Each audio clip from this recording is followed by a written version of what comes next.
পঞ্চম শ্রেণীর নাবালিকাকে ধর্ষণ করে খুনের চেষ্টার ঘটনায় জনরোষ আছড়ে পড়ল বুনিয়াদপুরে। বেপরোয়া ভাঙচুর করা হলো অভিযুক্তের বাড়িঘর। শুক্রবার সকাল থেকে এই ঘটনাকে ঘিরে রীতিমতো থমথমে পরিস্থিতি বংশীহারির সিংহদহ এলাকায়।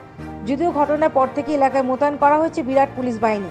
এদিকে এই ঘটনার মূল অভিযুক্ত প্রিয়নাথ রাজবংশীকে এদিন পুলিশ রিমান্ডের আবেদন জানিয়ে গঙ্গারামপুর মহকুমা আদালতে পাঠিয়েছে বংশীহারি থানার পুলিশ। প্রসঙ্গত, বুধবার রাতে রোজকার মতো ছোট্ট মেয়েকে ঘরে পড়তে বসিয়ে রেখে বাইরে ঘুমোচ্ছিলেন ওই নাবালিকার মা। এরপর ওই নাবালিকা ঘুমিয়ে পড়তেই ঘরে ঢুকে পড়ে অভিযুক্ত যুবক প্রিয়নাথ। ঘুমিয়ে থাকা অবস্থাতে তার গলায় জুতো ফিতে পেঁচিয়ে দিয়ে তাকে ধর্ষণ করে অভিযুক্ত যুবক। এরপর আচমকা ঘুম ভাঙতেই ঘরে ঢুকে রক্তাক্ত মেয়েকে দেখে কিছুটা হতভম্ব হয়ে পড়েন ওই আদিবাসী মহিলা।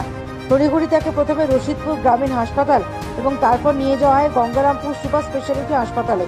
সেখানে আশঙ্কাজনক অবস্থায় চিকিৎসাধীন রয়েছে ওই নাবালিকা। এদিকে এই ঘটনা ছড়িয়ে পড়তে তুমুল উত্তেজিত হয়ে ওঠে সিংহদহ এলাকার বাসিন্দারা।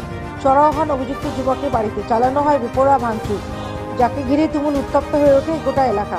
যদিও ঘটনার পর থেকে বাড়ি ছেড়ে পলাতক অভিযুক্তের বাড়ির লোকজন। Bureau report, United India news.